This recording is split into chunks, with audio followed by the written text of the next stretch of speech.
Mr. Julian Lewis. Thank you, Mr. Speaker.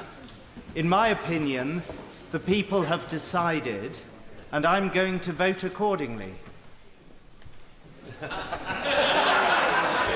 Gisela Stuart.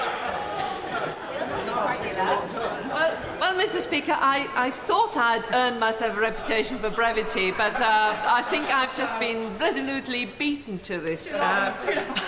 Congratulations. Sit down now. Tempting an invitation as this may be, but I won't take it up. I think this is a historic debate, and it is immensely historic not because of what we as members of Parliament will do. It is historic because of what the people did on the 23rd of June, and they have now given us the task to implement that decision. To avoid any arguments over precision of figures, let's just say the bill is fewer than 150 words, and we are now charged to say the people told us to leave. And when they told us to leave, there were some broad principles behind that. First one is, parliamentary sovereignty does not mean to be sovereign over the people. It's in relation between the sovereign and Parliament. When in a parliamentary democracy where we used to be representatives, we decide to have a direct mandate, then it is our duty to implement that direct mandate. Now, I wouldn't pretend for one moment that it's actually easy to adapt these structures, but that's our challenge. The second one is we had a 72.2% turnout. And whilst it is absolutely true that just over 16 million voted to remain, more people voted to leave, and it is now our duty to do two things: to implement the decision of the majority, and immediately after that, focus on representing the people as a whole. Now, I chaired the official Leave campaign, and what can be said, what the Leave campaign was clear about, it was about taking back control of our borders, and that meant we wanted an immigration policy that was not based on geography, but on skills and economic need. We want to take back control of our laws and control of our trade negotiations. I also happen to think that the election pledge which we made, that at least 100 million per week, which we save from not making direct contributions to the EU, should go to the NHS, is something the government should actually honour. The NHS is short of money. But that takes me to the nature of Article 50, and this is where history is important. I was the draftsman, or draftswoman, of the original article which led to Article 50. It was part of the European Constitution, which was actually an expulsion clause. It said any country that would not ratify the European Constitution would be asked to leave within 2 years. In the nature of the European Union, anything that's ever on the drawing board is never allowed to go away. It became a leaving clause, hence the 2 years in there, but nobody actually seriously thought through how it should be implemented. Hence, the challenge for us is to do that what has as yet been unimagined. All the current structures have been for countries to increasingly enter the European Union, not leaving. We are leaving. And one of the reasons why the United Kingdom is in a fairly unique position, and numerous speakers made references to nationalism. The British Isles, with George I, actually developed a concept of supranationalism.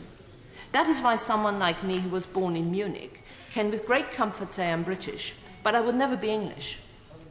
Hence, that need to overcome the darker side of nationalism by supranationalism is something the British people have never felt. At the same time,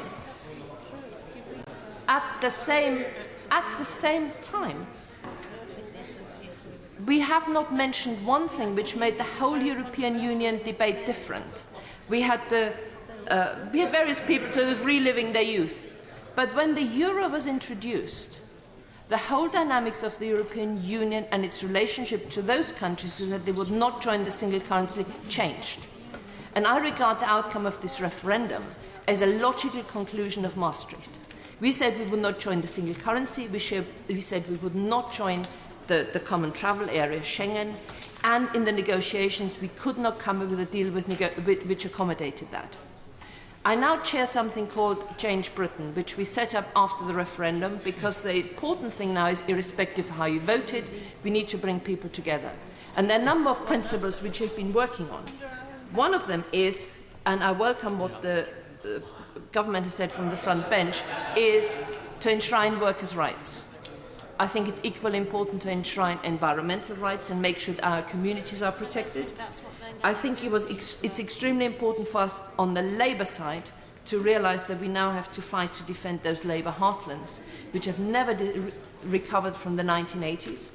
I think it is extremely important to protect the rights of EU citizens. And remember, whilst there are 2.8 million of them here, something like 1.8 have already established their rights to be here. It's the ones who have been here for fewer than 5 years who we really have to protect. Yes, certainly.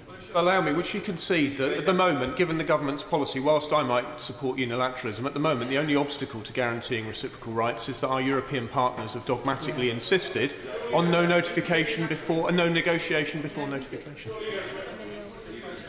There's a rational case for what the honourable gentleman says, but as we enter negotiations, I think this is the one area where unilateral decisions on our part would set a tone for negotiations which would serve EU citizens and UK citizens living in the European Union. And I want to finish with one basic observation. I take a different view from people who think that trade should be above. No, the Honourable Lady is waiting for a moment of silence. I take a different view. I do not think that it is economic success and peace which delivers you liberal democracies. I will not trade liberal democratic structures for anything else. I think it is liberal democratic structures which deliver you economic success and peace.